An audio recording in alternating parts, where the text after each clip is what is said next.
আসসালামু আলাইকুম বন্ধুরা। হঠাৎ করে এক ভয়ঙ্কর বন্যায় পৃথিবী থেকে সকল মানুষ বিলুপ্ত হয়ে যায়, কিন্তু বেঁচে থাকে কুকুর, বিড়াল, পশু পাখি, এই সব কিছু। তো মানুষের সাহায্য ছাড়া এই প্রাণীরা কিভাবে নিজেদেরকে বাঁচিয়ে রেখেছিল সেটা দেখানো হয়েছে আজকের এই গল্পে। তো চলুন সরাসরি গল্পে চলে যাওয়া যাক। এই গল্পটা শুরু হয় একটা কিউট কালো বিড়ালকে নিয়ে, যে মনের আনন্দে জঙ্গলে ঘুরে বেড়াচ্ছিল। হঠাৎ করে সে একটা ছোট্ট পুকুরের পাশে গিয়ে নিজের প্রতিচ্ছবি দেখতে পায়। ঠিক তখনই একটা খরগোশ তার পাশ দিয়ে দৌড়ে চলে যায়। বিড়ালটা সতর্ক হয়ে তাড়াতাড়ি ঝোপের আড়ালে লুকিয়ে পড়ে, কারণ দূর থেকে একটা শিকারী কুকুরের ডাক শোনা যাচ্ছিল। কিছুক্ষণ পর হাঁটতে হাঁটতে সে একটা বাড়ির সামনে পৌঁছে যায়, যেখানে বড় বড় পাথরের তৈরি কিছু বিড়ালের মূর্তি রাখা ছিল। সে দেয়ালে চড়ে একটা ভাঙা জানালা দিয়ে ঘরে ঢুকে পড়ে, আর তারপর এক কোণে আরামে শুয়ে পড়ে। কিছুক্ষণ পর পানি খাওয়ার জন্য বিড়ালটা নদীর ধারে চলে যায়, আর তখন সে দেখে যে কুকুরগুলো নদী থেকে মাছ ধরার জন্য মাছের পেছনে ছুটছে। এইসব কিছু করতে গিয়ে কুকুরগুলোর মধ্যে ঝগড়া বেঁধে যায়, আর একসময় একটা মাছ নদীর ধারে পড়ে যায়। তাই বিড়ালটা এক মুহূর্ত দেরি না করে ঝাঁপিয়ে পড়ে মাছটা তুলে নেয়। কিন্তু তখন একটা সোনালী রঙের কুকুর তাকে দেখে ফেলে, আর অন্য কুকুরদের চিৎকার করে সংকেত দিয়ে দেয়, যা বুঝতে পেরে বিড়ালটা জীবন বাঁচানোর জন্য দৌড়াতে শুরু করে। আর তারপর সে একটা নদী পার হয়ে যায়, কিন্তু কুকুরগুলো তখনও তার পিছু ছাড়ে না। ঠিক যখনই কুকুরগুলো তাকে ধরতে যাচ্ছিল, তখনই সে দ্রুত পড়ে থাকা একটা গাছের ডালের নিচ দিয়ে বেরিয়ে আসে, আর শেষ পর্যন্ত সে একটা নিরাপদ জায়গাতে গিয়ে লুকিয়ে পড়ে। কিছুক্ষণ পর সে দেখতে পায় যে কুকুরগুলো এখন হরিণদের ধরার জন্য পেছনে ছুটছে। অন্যদিকে হঠাৎ করে জঙ্গলে বন্যা শুরু হয়ে গিয়েছিল, আর বিড়ালটা সেখানে আটকে পড়েছে। সে প্রাণপণ চেষ্টা করতে থাকে পানি থেকে বের হবার জন্য। তারপর সে দৌড়াতে দৌড়াতে একটা গাছের ডালের শাখা ধরে ফেলে, কিন্তু তখন একটা কুকুরও ওই ডাল বেয়ে উঠতে গেলে শাখাটা ভেঙে পড়ে।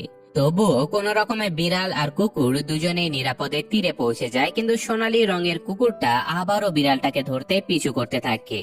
ঠিক তখনই আবার একটা শিকারী পাখি হঠাৎ করে বিড়ালটার উপরে আক্রমণ চালায়, কিন্তু কুকুরটা এবার ওই পাখিটাকে তাড়িয়ে দেয়। এরপর তারা আবারও সেই পুরনো বাড়ির কাছে ফিরে যায়, যেখানে বিড়ালের মূর্তিগুলো ছিল। বিড়ালটা তার প্রিয় জায়গায় মূর্তির পাশে গিয়ে বসে, আর কুকুরটা নিচ থেকে তার দিকে তাকিয়ে থাকে। পরের দিন বিড়ালটা দেখে যে কুকুরটা বন্যার কারণে বাড়তে থাকা পানিতে খুবই চিন্তিত হয়ে পড়েছে। হঠাৎ করে সে একটা পুরনো জুতো খুঁজে পায়, আর সেই জুতাটা কুকুরটা বিড়ালকে অফার করে, যেন তারা দুজন মিলে এই জুতার উপরে বসে কোনো নিরাপদ জায়গাতে যেতে পারে। এদিকে পানি যত বাড়তে থাকে, বিড়ালের ভয়ও তত বাড়তে থাকে। অবশেষে বন্যার পানি মূর্তিগুলোর কাছে পৌঁছে যায়, আর সেগুলো ডুবে যেতে শুরু করে। কোনো উপায় না পেয়ে বিড়ালটা মূর্তির উপরে উঠে পড়ে এবং চারপাশে কোনো নিরাপদ পথ খুঁজতে থাকে। ঠিক তখনই সে বহু দূরে একটা নৌকা দেখতে পায়। নিজের সর্বশক্তি দিয়ে বিড়ালটা নৌকার দিকে এগিয়ে যায়, আর তারপর সে নৌকাতে উঠেও পড়ে। নৌকার ভেতরে আগে থেকে একটা মিষ্টি দেখতে ক্যাপিবারা বসেছিল। ক্যাপিবারা হলো ইঁদুরের মতো দেখতে এক ধরনের প্রাণী। তো যাই হোক, ক্যাপিবারা নামের এই প্রাণীটা বিড়ালটাকে একটুও ভয় দেখাচ্ছিল না, বরং এরা দুজনে একসঙ্গে আরামে ঘুমিয়ে পড়ে। এদিকে পরদিনও অঝোরে বৃষ্টি চলছিল। তারা একটা বড় গাছের নিচে গিয়ে আশ্রয় নেয়, আর নৌকাটা বন্যার পানির স্রোতে ভেসে চলতে থাকে। বিড়ালটা চারপাশের পরিস্থিতির উপরে নজর রাখছিল। হঠাৎ করে নৌকাটা পাথুরে একটা জায়গায় পৌঁছে যায়, আর ঠিক তখন একটা সাদা শিকারী পাখি আবারও বিড়ালের উপরে ঝাঁপিয়ে পড়ে। ভয় পেয়ে বিড়ালটা পানিতে পড়ে যেতে থাকে, কিন্তু ক্যাপিবারা দ্রুত তাকে ধরে ফেলে আর জিজ্ঞাসা করে, তুমি ঠিক আছো তো? বিড়ালটা কোনো রকমে নিজের ভয় কাটিয়ে ওঠে, আর তারপর পানিতে লাফিয়ে পড়ে। সে তাড়াতাড়ি নৌকার দিকে ফিরে আসার চেষ্টা করে, কিন্তু তখনই আগের সেই সাদা শিকারী পাখিটা আবারও তার উপরে হামলা চালায়। প্রচন্ড ভয়ে বিড়ালটা পানির নিচে ডুবে যেতে থাকে। ঠিক যখন সবকিছু শেষ হয়ে যাচ্ছে বলে মনে হচ্ছিল, তখনই এক বিশাল দয়ালু সাধুর মতো এক মহাত্মা লেন্সিয়া আবির্ভূত হয়। সে বিড়ালটিকে বাঁচানোর জন্য পানিতে নামে, কিন্তু সেই মুহূর্তে সাদা পাখিটা আবারও আক্রমণ করে। বিড়ালটা মিউ মিউ করে বাঁচার চেষ্টা করে, আর শেষ পর্যন্ত পাখিটা হাল ছেড়ে পালিয়ে যায়। ক্লান্ত বিড়ালটা শেষ পর্যন্ত নৌকার উপরে গিয়ে লুটিয়ে পড়ে। এরপর নৌকার উপরে থাকা এই অদ্ভুত দলটা ভেসে ভেসে চলতে চলতে এমন একটা জায়গাতে পৌঁছায়, যেখানে বিশাল মানুষের মূর্তিগুলো অর্ধেক পানির নিচে ডুবেছিল, কারণ পানি ধীরে ধীরে বাড়ছিল। এদিকে বিড়ালটা খুবই উদ্বিগ্ন হয়ে ক্যাপিবারার কাছে চলে যায়, যেন সে নৌকাটা নিয়ন্ত্রণ করতে তাকে সাহায্য করতে পারে। এভাবে চলতে চলতে তারা এক ধ্বংসপ্রাপ্ত জায়গার কাছাকাছি পৌঁছায়, যেখানে তাদের সাথে একটা বানরের দেখা হয়। বানরটার নাম হলো লুর। লুর নিজের জিনিসপত্রগুলো একটা ঝুড়ির মধ্যে রেখে বসেছিল। ক্যাপিবারা তাকে দেখে নৌকাতে আসতে বলে, কিন্তু লুর আসতে রাজি হচ্ছিল না। তখন ক্যাপিবারা তার জিনিসপত্রগুলো তুলে নেয় আর তাকে জোর করে নৌকাতে তুলে আনে, কারণ পানি এতটাই বেড়ে গিয়েছিল যার কোনো উপায় ছিল না। লুর বিরক্ত হয়ে তার ডুবে যাওয়া বাড়ির দিকে তাকিয়ে থাকে। এরপর এরা সবাই মিলে আবারও সামনের দিকে এগিয়ে যেতে থাকে। তাদের যাত্রাপথে তারা একটা কলার বাগান খুঁজে পায়। ক্যাপিবারা কলা এনে সবার সাথে ভাগ করে নেয়, কিন্তু লুর নিজের মতো করে বসে তার নখ ধার দিতে থাকে। ওদিকে বিড়ালটি নৌকার মাঝতলে উঠে আকাশের দৃশ্য উপভোগ করছিল। কিছুক্ষণ পর বিড়ালটা একটা অদ্ভুত স্বপ্ন দেখে। স্বপ্নটা অনেকটা এরকম ছিল যে গভীর রাতে একদল হরিণের মাঝে সে আটকা পড়েছে। এসব কিছু দেখে ভয়ে তার ঘুম ভেঙে যায়। আর এদিকে ফাইনালি নৌকাতে থাকা দলটা উঁচু একটা স্থানে পৌঁছে যায়। সেখানে লুর একটা অদ্ভুত জিনিস খুঁজে পায়, আর ক্যাপিবারা জায়গাটার গাছপালা দেখে উপভোগ করতে থাকে। যে কুকুরটা আগে বিড়ালটার পিছু নিয়েছিল, সে এবার বিড়ালটার সাথে বন্ধুত্ব করতে চাচ্ছে। এই জন্য কুকুরটা বিড়ালটার কাছে এসে তাকে একটা মাছ খাওয়ার অফার করার চেষ্টা করে, কিন্তু তার অতিরিক্ত নড়াচড়ার কারণে মাছগুলোই ভয় পেয়ে পালিয়ে চলে যায়। এতে করে বোঝা যায় যে কুকুরটাকে বিড়ালটা এতক্ষণ নিজের শত্রু মনে করেছিল, কিন্তু কুকুরটা আসলে বিড়ালটাকে এই বন্য আর হিংস্র প্রাণীদের থেকে রক্ষা করতে চাচ্ছিল। তো যেই মুহূর্তে কুকুরটা সেই মাছটা বিড়ালকে দেয়, তখনই ঠিক কতগুলো পাখি চলে আসে আর কুকুরটাকে হুমকি দিতে থাকে, কারণ কুকুরটা নাকি এই পাখিগুলোর বিপক্ষে গিয়ে বিড়ালটাকে সাহায্য করেছিল। এরপর একদল পাখি এই বিড়াল আর তার বন্ধুদেরকেই ঘিরে ফেলে। বিড়ালটা পানির ধারে দৌড়ে পালানোর চেষ্টা করে, কিন্তু তাকে আবারও ধরে ফেলা হয়। পাখিগুলোর নেতা বিড়ালটাকে আক্রমণ করতে যাচ্ছিল, কিন্তু তখনই একটা ভালো পাখি এসে বিড়ালটাকে বাঁচিয়ে নেয়। এই ভালো পাখিটা এর আগেও বিড়ালটাকে সাহায্য করেছিল, তবে সেই লড়াইয়ে ভালো পাখিটা গুরুতর আহত হয়ে পড়ে, এমনকি তার একটা পাখাও ভেঙে যায়। তবুও তার সাহসের কারণে বিড়ালটা এই যাত্রায় প্রাণে বেঁচে যায়। তো যাই হোক, এই দলটা আবারও নিজেদের যাত্রা শুরু করে, আর রাতের বেলা বিড়ালটা আহত পাখিটার পাশে গিয়ে ঘুমিয়ে পড়ে, এই বিশ্বাস নিয়ে যে সে এখন তার খুব ভালো বন্ধু। এখন পরদিন সকালে বিড়ালটা এই পাখিটার নকল করে দুই পায়ে দাঁড়ানোর চেষ্টা করে। এরপর সে একটা ঝর্ণার পাশে গিয়ে বানর লুরকে উত্ত্যক্ত করছিল, কারণ বানর লুর সারাক্ষণ নিজের জিনিসপত্র নিয়ে ব্যস্ত থাকতো। কিছুক্ষণ পর বিড়ালটা দূরে আরেকটা নৌকা দেখতে পায় আর দুষ্টুমি করে তাদেরকে ভয় দেখিয়ে তাড়িয়ে দেয়। অবশেষে সে তার সঙ্গীদের সাথে মিলে নৌকাটাকে নিয়ন্ত্রণ করতে সক্ষম হয়। তাদের এই যাত্রা একটা অর্ধেক ডুবে যাওয়া শহরের দিকে এগিয়ে চলছিল, যেখানে একটা বিশাল পাথরের গঠন তাদের জন্য অপেক্ষা করছিল। তারা সরু সরু পথ আর অদ্ভুত সব গলির মধ্যে দিয়ে এগিয়ে যেতে থাকে। সবাই একটু ভয়ে ছিল যেন কোনো অনাকাঙ্ক্ষিত বিপদ ঘটে না যায়। ওদের সাথে থাকা সেই কুকুরটা এসবকে একেবারেই বোরিং মনে করেছিল, তাই সে তার সময় কাটানোর জন্য সেই ভালো পাখিটার সাথে খেলতে শুরু করে। খেলতে খেলতে কুকুরটা লুর নামের সেই বানরের একটা ক্রিস্টাল বলের লাথি মেরে দেয়। যে বলটা পানিতে পড়ে যায়, তখনই নৌকায় থাকা পুরো দল এক প্রকার হইচই শুরু করে দেয়। লুর জেদ ধরে বসে যে তাকে যেভাবেই হোক বলটা ফিরিয়ে দিতে হবে।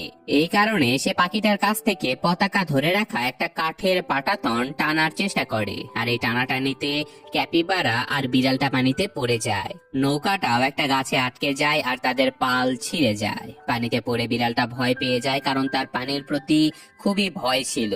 কিন্তু যখন সে দেখে যে ক্যাপিবারা শান্তভাবে সাঁতার কাটছে, তখন সে নিজেকে সামলানোর চেষ্টা করে। প্রথমে কিছুটা ভয় পেলেও ধীরে ধীরে সে নিঃশ্বাস নিয়ন্ত্রণ করতে শিখে ফেলে, আর কিছুক্ষণের মধ্যে সে সাঁতার কাটাটাও আয়ত্ত করে নেয়। অবশেষে বিড়ালটা সাঁতরে আবার নৌকাতে ফিরে আসে। ঠিক তখনই সেখান দিয়ে নর্তকীর মতো কেউ একজন পাশ কাটিয়ে চলে যায়, আর সেই সাথে নৌকাটিও গাছ থেকে মুক্ত হয়ে যায়। তার নড়াচড়ার কারণে পানিতে বারবার ঢেউ উঠে যায়। এরপর এরা সবাই আবারও তাদের যাত্রায় বেরিয়ে পড়ে। এদিকে বানর লুর শান্তভাবে সূর্যের দিকে তাকিয়েছিল, আর বিড়ালটা তাকে জ্বালানোর জন্য তার লেজ ধরে খেলার চেষ্টা করতে থাকে। অন্যদিকে কুকুরটা বানর লুরের নকল করে সবাইকে হাসানোর চেষ্টা করছিল। বিড়ালটা এবার নিচ থেকে পানিতে নেমে যায়, কিন্তু এবার মজা করার জন্য নয়, বরং খাবারের জন্য, মাছ ধরার জন্য। সে এখন বুঝতে পারে যে একা একা থাকা কোনো সমাধান হতেই পারে না, তাই সে সবার জন্য মাছ ধরার চেষ্টা করে। কুকুরটাও খাবার খুঁজে আনার জন্য দৌড়ে চলে যায়। আর এদিকে সন্ধ্যা নামতেই নৌকার এই দলটা দূর থেকে কিছু কুকুরের ঘেউ ঘেউ শব্দ শুনতে পায়, আর তারা দেখতে পায় যে কিছু কুকুর একটা উঁচু টাওয়ারে আটকে গেছে। নৌকায় থাকা কুকুরটা একজনকে সাথে করে নিয়ে নৌকার ক্যাপ্টেনের কাছে গিয়ে সাহায্য চায়। ক্যাপ্টেন তো প্রথমে রাজি হয় না, কিন্তু যখন সবাই চাপ দেয় তখন তিনি ক্যাপিবারাকে নৌকার নিয়ন্ত্রণ নিতে দেয়।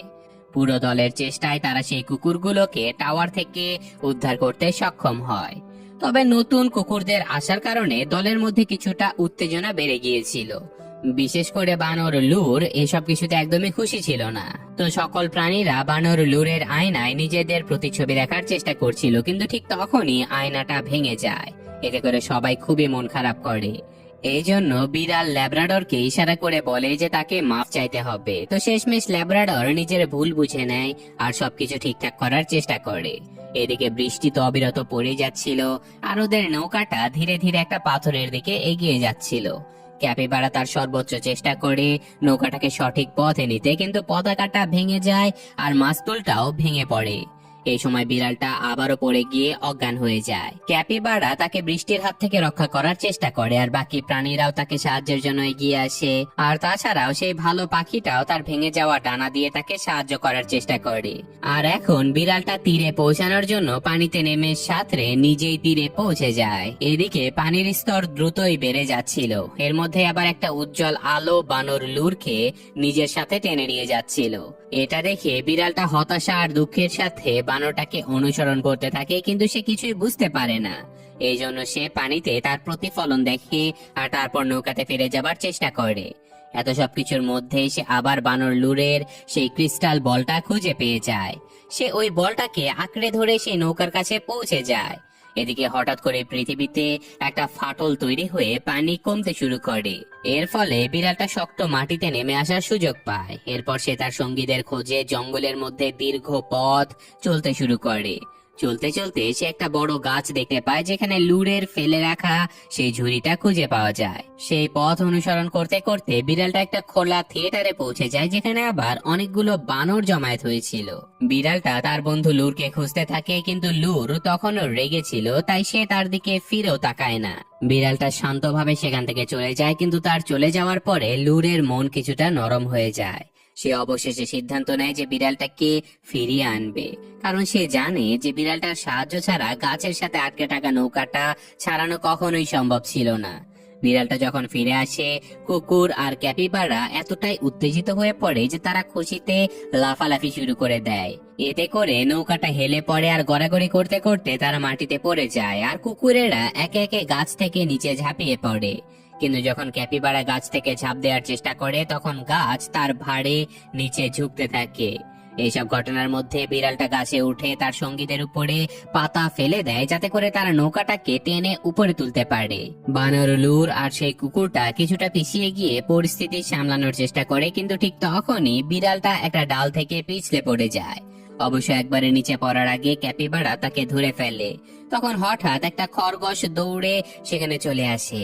খরগোশটাকে দেখে স্বাভাবিকভাবে কুকুরেরা তাকে ধরার জন্য দৌড়াতে থাকে। শুধুমাত্র ল্যাব্রাডর নামের সেই প্রাণীটা কুকুরটার পেছনে দাঁড়িয়ে থাকে, কারণ সে জানে যে খরগোশ ধরে কোনো লাভ নেই। এর মধ্যে নৌকাটা আরো বেশি ঝুলে যায়, কিন্তু শেষমেশ ক্যাপিবারা রক্ষা পায়। সবাই এই জয় উদযাপন করতে থাকে, যেন তারা বিশাল বড় কোনো মিশন সফল করতে পেরেছে। ঠিক তখনই একটা হরিণের ঝাঁক দ্রুত সেখান দিয়ে চলে যায়। এবার বিড়ালটা ভয় পেয়ে পালানো বা লুকানোর বদলে সিদ্ধান্ত নেয় যে তাকে সাহস দেখাতে হবে। সে সামনে এগিয়ে চলতে চলতে একটা জঙ্গলে আহত তিমির দেখা পায়। তিমিটা তার শেষ নিঃশ্বাস নিচ্ছিল। এটা দেখে বিড়ালটা তিমির পাশে বসে তার চোখে চোখ রেখে তার কষ্ট অনুভব করতে থাকে। সে তাকে সান্ত্বনা দেয়, আর কিছু সময় পরে তিমিটা শান্তিপূর্ণভাবে তার শেষ যাত্রায় চলে যায়। এই পুরো দৃশ্যটা বিড়ালটাকে গভীরভাবে নাড়া দেয়। এটা দেখে সে পানির কাছে গিয়ে তার প্রতিবিম্ব দেখে, আর এটা ভাবে যে এই যাত্রা তাকে কতখানি বদলে দিয়েছে। ঠিক তখনই ক্যাপিবারা, লুর আর ল্যাব্রাডর তার কাছে এসে তাকে বোঝায় যে সে এখন আর একা নয়। মুভির শেষে দেখা যায় যে তিমিটা সমুদ্রে গিয়ে আবারও জীবিত হয়ে গেছে, কারণ তখন আবারও সমুদ্রে পানি ফিরে এসেছিল। হয়তো এখান থেকে এত বড় বিপর্যয়ের পরে পৃথিবীতে আবারও সবকিছু স্বাভাবিক হতে চলেছে। আর এই ঘটনার সাথে সাথে আজকের গল্পটা এখানেই শেষ হয়ে যায়। তো কেমন লাগলো গল্পটা কমেন্টে অবশ্যই জানাবেন। আমি আজকের মতো বিদায় নিচ্ছি। আল্লাহ হাফেজ।